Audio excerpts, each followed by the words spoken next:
Welcome to Kevin Richards VIPs. My guest has been through her share of struggles and survival. She's doing the best that she can. Let's get to know Lindsay Forrest.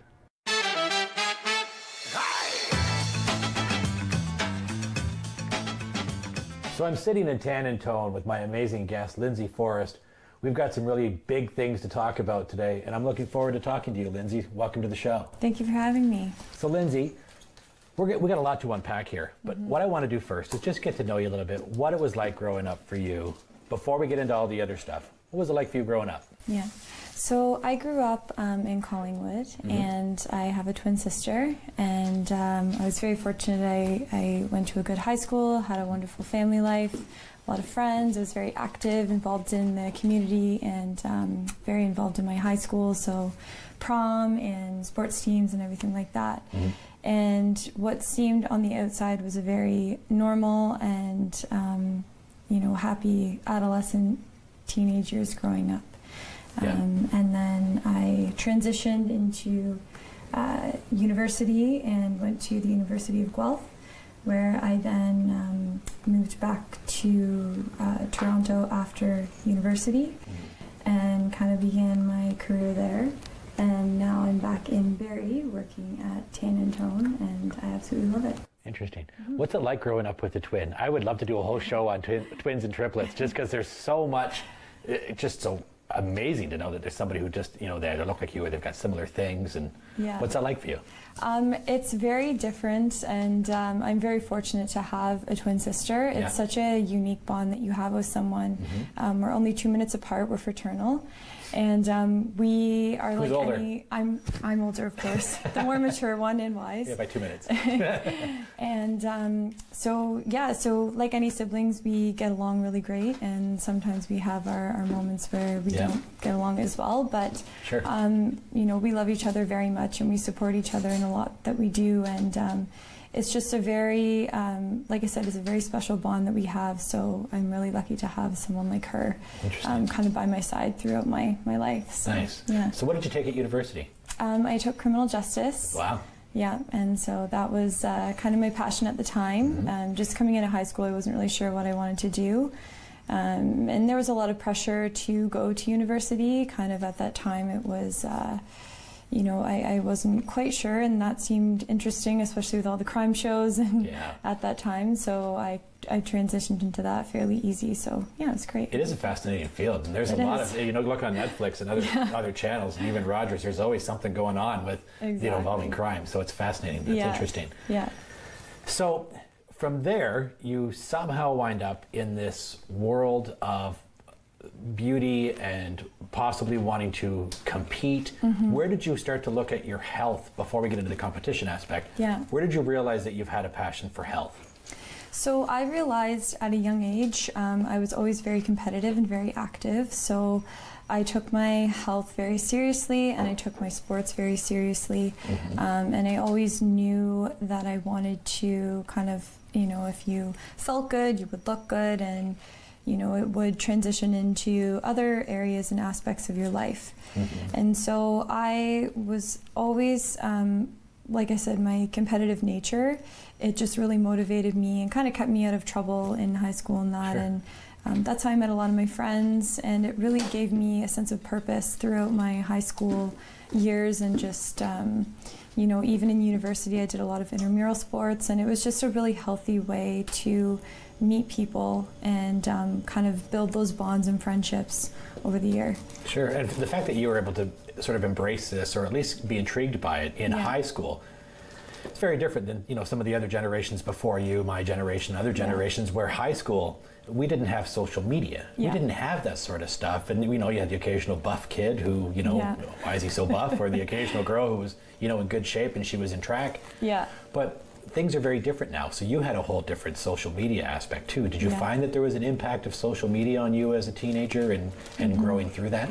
Well, it's interesting. So I think in my when I was a teenager, that's when social media really started to become very popular, and it almost became the norm.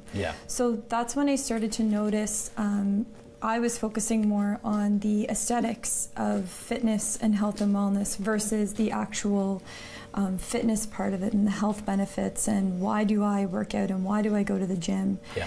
And that's where, you know, when Facebook came out and social media and Instagram, that's when I really started to see fitness in a whole different way.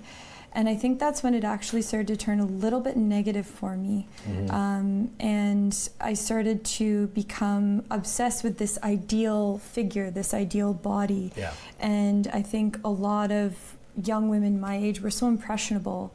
And, you know, we want to look a certain way and we see, you know, men are attracted to that and guys are attracted to that. So that's the definition of beauty.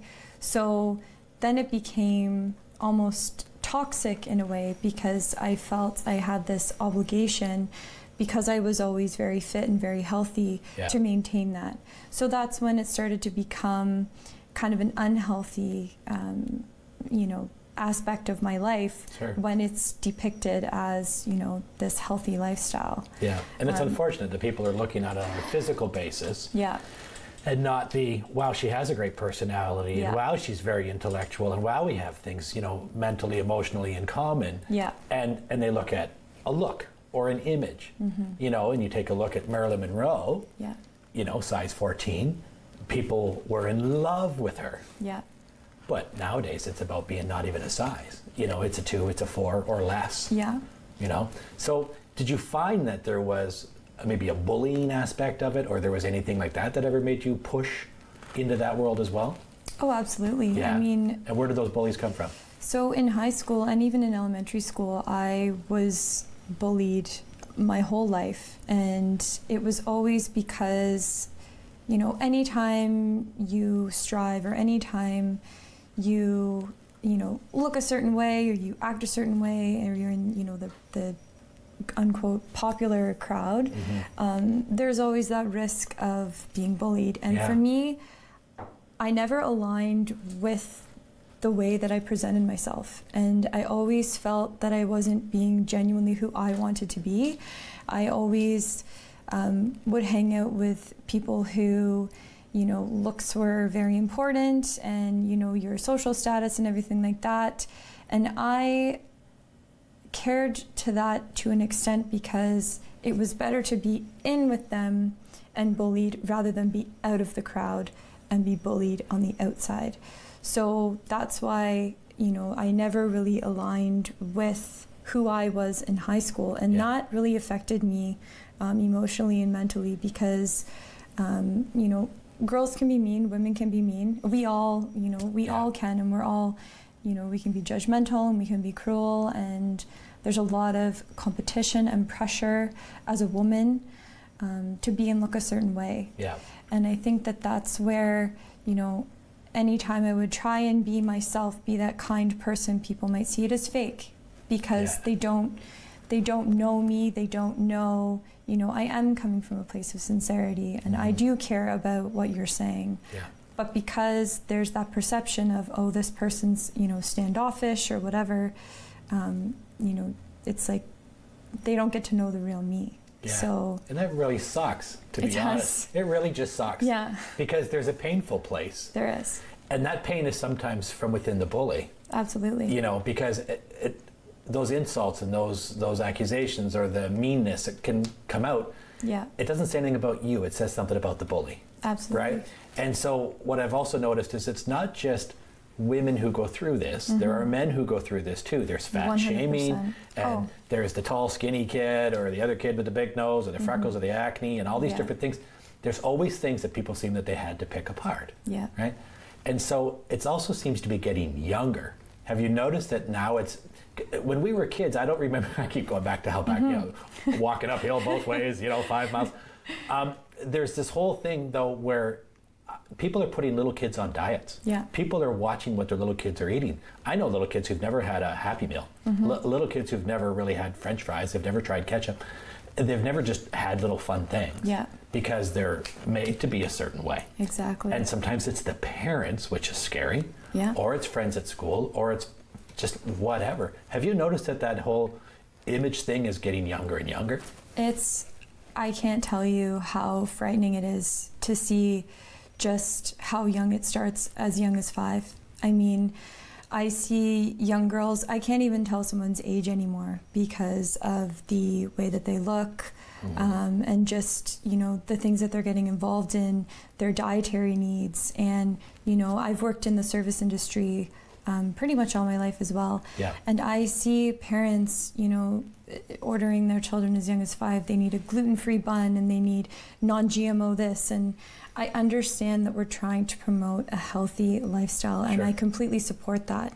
But if something isn't an allergy or it's not poisonous to you, or, you know, I think we want to promote healthy eating and being healthy within. Yeah. And I think the younger generation right now is so fixated on, you know, the way that you need to look and the way that you need to be eating. There's so much societal pressure that if you eat gluten, you know, people are like, well, you know, why are you eating that? There's a lot of judgments, and it's concerning because it's really promoting disordered eating, and it's really promoting a lot of restriction.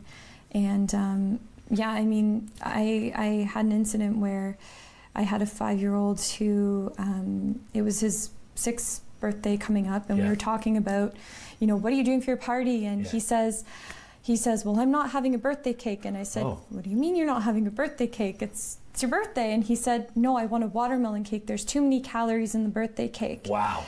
And that really struck home for me. And I know that it was a very health conscious family. Yeah. And I know that the parents had a very large influence on that. But I think that that really takes away from his childhood, because who doesn't want a birthday cake at that age? I mean, it's to be celebrated. It's to be enjoyed. It's about moderation. Yeah. But I think now it's to the extreme where there's so much misinformation out there, and you're bombarded with all of these different, you know, diets and trends, and it's like, you know, we need to get back to the basics. We need to get back to what's really important. Life, and, you know, enjoying your food and enjoying your meal, being in tune with your body mentally, emotionally, and, you know, really promoting a wellness factor within. And I think once you do that, and working on the mental health and working on, you know, the wellness of the child starting from a young age, because they're so impressionable. Absolutely. And I think, you know, given our, you know, they have access to the internet, they have access to this. They're watching their parents. Yeah. You know, I saw a study, and it was a really cool study, and they had done these two different study groups, and they had shown them a piece of cake. And one was to North American study, and one was to a European study. And all over North America, people looked at this piece of cake and said, oh, disgust, guilt, and all these horrible things. And every single person in Europe said, celebration, party, fun, chocolate, you know, and they looked at it as a good thing. And I think our North American, Western world group is just taking a look at things and guilting ourselves into so many things. And we kind of bully ourselves. Absolutely. Yeah. So let me kind of unpack what we were talking about earlier. So now you've gone from being very health oriented and looking at these things. When does it start to become you want to compete? When did you realize you wanted to do that?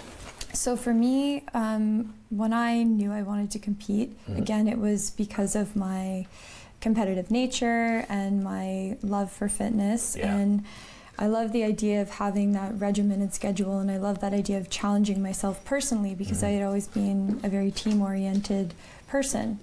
And so this was kind of a goal for myself that I wanted to do, and so I took it on, and I tend to do things to the extreme. So this was perfect because it's a sport that you take it to the extreme. You take your nutrition, you're working out, everything is, you are 110% committed to that. You don't have a life outside of it. And that is why, you know, again, it's a sport. It's like an Olympic sport or anything like that. You have to be committed 100% to be that elite athlete. There's a drive. There's a drive. And I certainly appreciate that aspect of it.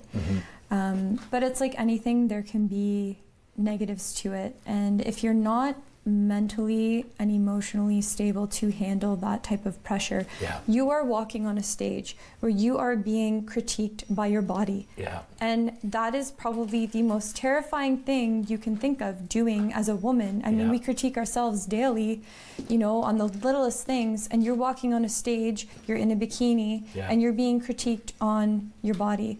And I never unfairly really, a lot of it too, because there are people who are judges who are also trainers. Yeah. And some of those people have trained people on the stage, and they're also judging the people they've trained against other people. There's a lot of nasty politics. Absolutely. And the fact that you are standing on stage, there's a term called bikini back pose that always makes me laugh, because there's a hair flip and a stick your butt in the camera or stick your butt towards the judges.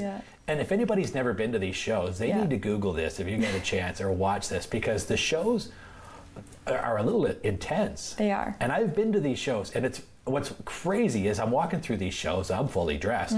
There are people walking through the lobby, men in bikini briefs, or the guys that do mankini, which wear the boxer short or the longer shorts, the board shorts. But there's women in little teeny, sparkly, jazzed up bikinis, all spray tanned, all jazzed up. Most of them are so depleted, because they've had no water for 3 days and whatever else. You know how that's going to affect you hormonally. And they're walking through these places. It is a very, very different, strange, sometimes grotesque, sometimes amazing world, because there is a certain athleticism, and then there's a certain wow, like I can't believe I'm watching this kind of wow factor. So you must see that when you're there. Oh, absolutely. Yeah. So when you're at this show and you're about to take the stage and you know that you're about to be judged, what is that like for you? It is utterly terrifying, because especially when you have kind of a perfectionistic mentality like myself, when you go out on that stage, all you can think about is, you know, it's exciting, it's nerve-wracking, and you've put months and years of effort into going on stage for that, you know, those 5 minutes. And I myself had a shift when I was on stage, because once you see your body a certain way, and once you see what you're capable of, it's very hard to go back to, you know, gaining the weight and going back to kind of a normal mindset. Post-show depression. Exactly. And so because you work so hard, and because, you know, you're training every day, and you give up so much, you give up time with friends, family, meals, you know, you're training 3-4 hours a day, and it is taxing on your personal life, your relationships, everything. And to be up there for those, you know, 5-10 minutes, as excited as you are, and as much anticipation that you have, you know, oh my God, this is amazing, and all of these mixed emotions, then it's over. And then you're left with kind of floating away. You're and you're exhausted. You know, I don't even remember the day of my show, because I was so depleted and so dehydrated, and you're just on kind of fight or flight of emotion. And so many people do the shows more than once, and they compete. And then part of that competition and that drive, not just women, but men too, they'll start into other worlds of steroids and whatever else, and there's men dying in their 50s because they're jacked up, they're 300 pounds, because they're also obsessed. And it's almost an illness. It really is. It is. And so we're going to get into this now, because this is really important. This is the message I really want shared with our viewers today, and anybody who's watching is, so there's a point now where you've battled to get on stage, to compete. You're battling to go, you know, to stay away from the dark side of everything that comes after the show. At what point do you realize that now you're maybe making changes in your life, health-wise, that aren't necessarily the best, but you're doing them? What put you there? So for me, it definitely started before my show, that I used as an excuse to have that regimen with my food and with my training. And a lot of women and men do that, because, you know, it is a way to kind of hide the disordered eating. And for me, there was a shift when I just became obsessed with it, when nothing else mattered. My relationships didn't matter, my job didn't matter, nothing else mattered. What mattered was, you know, eating this amount of calories and making sure that I worked out this time of day and getting in, you know, my fasted cardio, and it became an obsession, and it became all consuming, and it's all I could think about, because at the end of the day, you know, I would be exhausted, I would be malnourished, I would be dehydrated, because I was trying to maintain this weight that was so unhealthy, that was depicted as healthy, and, you know, I was praised for it. And I posted a picture of my show, and everyone thought, oh my God, you look amazing. Yeah. And, you know, you kind of get on this high, because when people see you that way, then you feel obligated to maintain that. Yeah. And it's so unrealistic. And mentally, it's so taxing on you. And I think that, like I said, when it affects every aspect of your life, when it becomes this obsession, and, you know, I would spend hours on Instagram just, you know, looking up fitness models and looking up different ways of doing things, and it just consumed my life. Yeah, and this story is not unique. Yeah. Every story is different, but it's not unique, the basis of it, right? So, how do I put this? There are people who look at you, want to be like you. You want to maintain a certain standard as well too, because these people are all complimenting you. You kind of almost feel the pressure that you need to look a certain way. Yeah. But at what point do you realize now that you have bulimia, that you have this problem? Like, we're gonna get into some heavy stuff here. I wanna know, like, are you throwing up? Are you weighing things? Because I've got experience with people in the past in my life, unfortunately, that there are people who will weigh what they, you know, excrete, will weigh what they throw up. They will throw up after everything. They'll binge eat. They'll have 4 salads, but they'll go throw them up. Yeah. So let's kind of look at that a little bit. What were you doing to try and maintain or keep the weight down? Yeah. So because my eating disorder started at such a young age, I struggled with being very overweight. So I, at one point, was over 200 pounds. And then I can't imagine that. I lost all of the weight due to restriction. And all I did was go on the internet, and I Googled how to lose weight. And I actually familiarized myself with laxatives, which that's something that is not really talked about. And there's a huge part of the industry that abuses laxatives. And so, again, it's not anything glorified and I know it's probably, you know, not something anyone wants to talk about. It's an embarrassing subject, but I think that that's something that... It's the not pretty side of it, but it's the reality, and it's the facts, and it's some of the heart-wrenching truth. So so I started, you know, taking one a night, and over the years, I started to know how to manipulate my body, because I would either restrict, or I would purge, or I would binge. Yeah. And there were all these different methods, and there were all these different ways that I would cope emotionally with food. Yeah. And it was a way I could control what was going on around me in my life, and it was a way that I could kind of cope with the emotional stress that I was dealing with, as anyone does. We all have our different coping methods. Yeah. But food was always my comfort, and food was always my way of managing my life. Yeah. And so, you know, with the laxatives and the fat burners and the caffeine pills and the ephedrine and, you know, all of these over-the-counter available supplements, I was abusing them. I was taking them way past the recommended dose. I was exercising, you know, 3-4 times a day. I was, you know, any calorie that I would put into my body, it would be such a mental battle, even just having to tell myself, it's okay to eat. It's okay to have food. And I would beat myself up over it. It's like, I'm sure some people can't even say what they had for breakfast this morning. Yeah. Yet I could tell you everything that was in my breakfast, every calorie, every nutrient, and you get so fixated on it. You get so fixated on the number, and it becomes obsession. And I developed OCD over it. So I had to take, you know, this many pills to get through a day, and I had to work at this many hours, and expend this many calories, and it just becomes this, it's like a disease. It is, it's a disease. And it takes over your life in the most debilitating way. The Canadian Mental Health Association does look at it actually as a mental illness. Absolutely. So at what point do you say, that's it, I've got bulimia, or I've got anorexia, or I've got, what was the word that came to you that made you realize that? So for me, and I mean, it's a little bit difficult to talk about, but I think that the reality is of any eating disorder, it's not necessarily about the image.